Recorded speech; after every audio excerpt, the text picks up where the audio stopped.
Fala galera do Quebrando as Bancas, todo dia de segunda a sexta, almoço com o Luiz, um vídeo novo para você sempre por volta do meio-dia. E se você gosta desse trabalho, por favor, curte esse vídeo, se inscreve no canal e ativa as notificações. Isso vai ajudar muito a gente a continuar com esse trabalho. Curtir é o seu jeito de dizer obrigado pelo nosso esforço diário aqui. Vou comentar esse caso aqui, foi um aluno do extensivo, do curso extensivo do QB, ele me mandou essa notícia e eu acho que merece alguns comentários. Uma, porque envolve uma questão que pode cair na prova do concurso da PRF, outra, porque é um caso absurdo que eu preciso trazer para vocês, e, por fim, eu quero comentar uma estratégia jurídica que você pode utilizar, você policial, você futuro policial, deve utilizar nas suas ocorrências para que não tenha esse desfecho aqui, tá?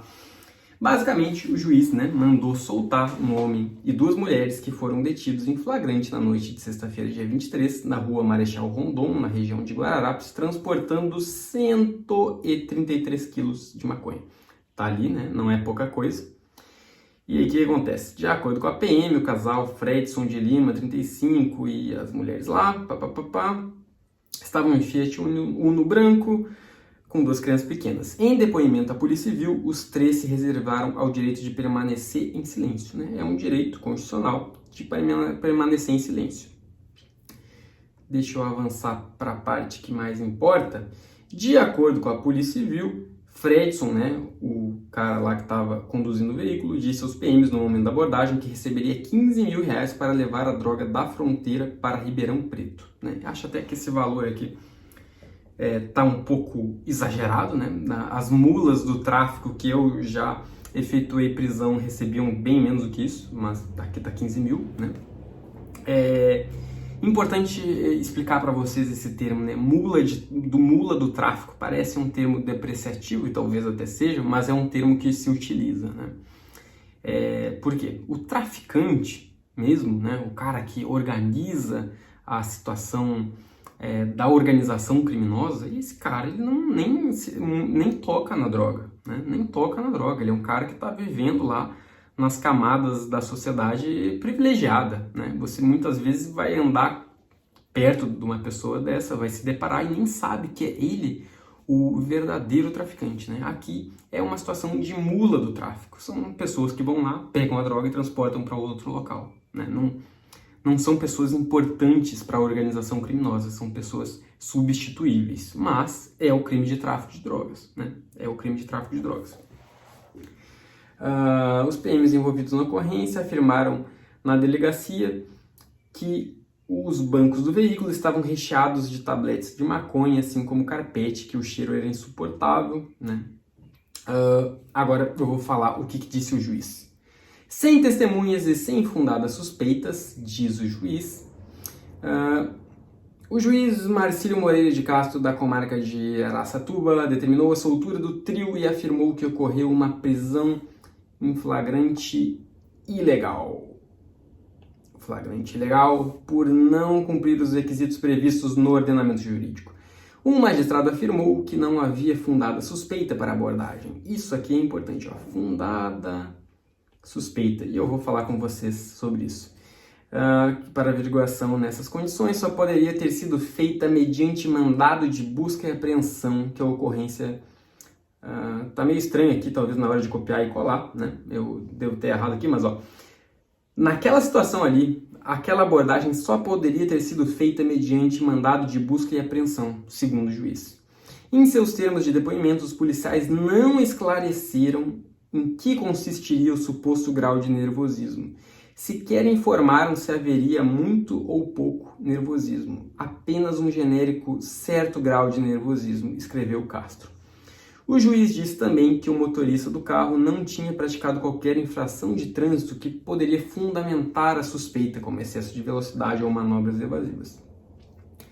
Bastaria algum membro da família ostentar um genérico grau de nervosismo e a polícia determinaria uma parada arbitrária para, em seguida, interrogar informalmente os ocupantes do veículo sobre de onde estariam vindo e para onde iriam, complementa Castro, o juiz.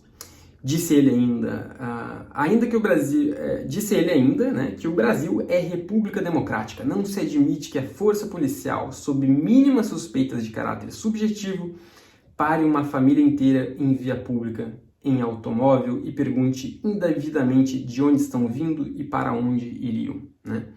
Cara, esse caso aqui, né, pelo que esse juiz fala, o policial que faz isso pode até responder por abuso de autoridade, né? Pelo jeito que escreve esse policial em relação à abordagem policial.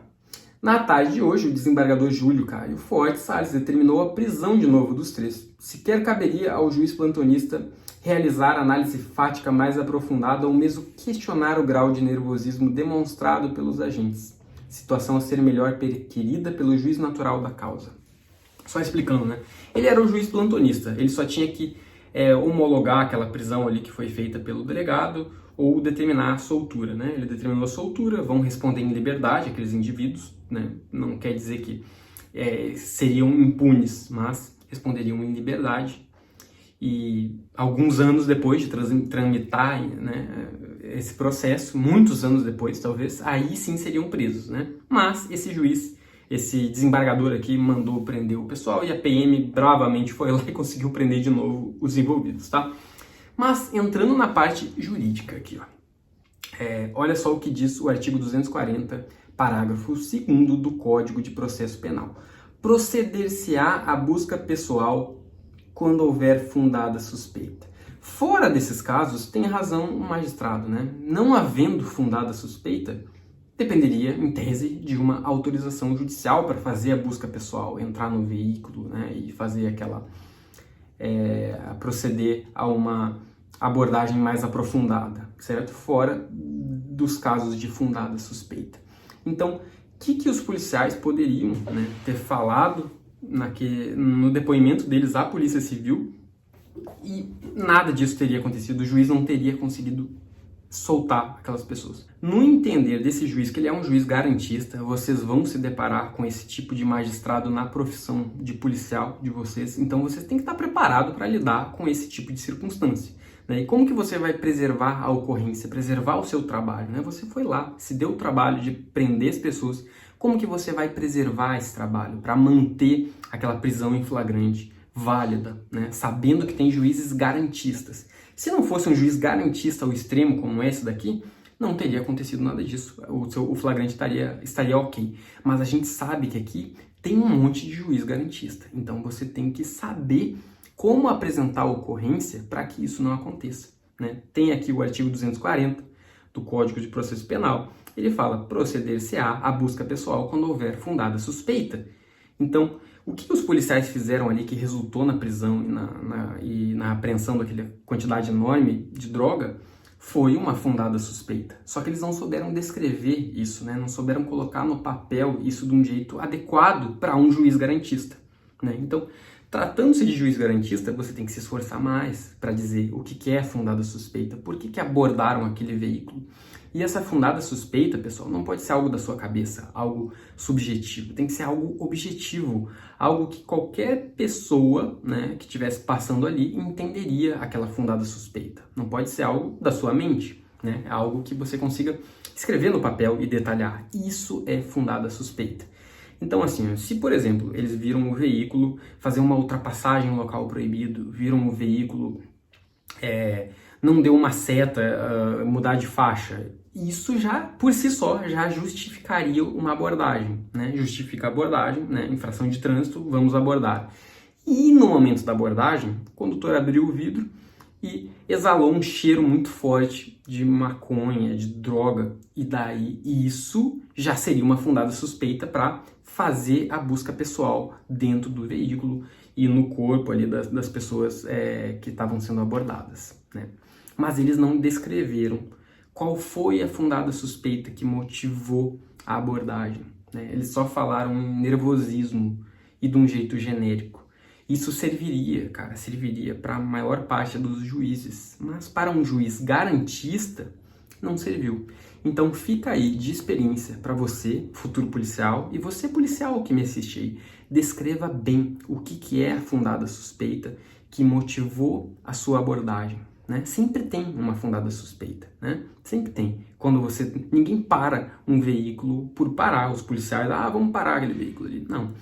Se o objetivo deles era uma situação criminal, algo chamou a atenção deles, né, para isso. As características do veículo, a rota, o nervosismo exacerbado, o condutor tremia quando foi dar a CNH.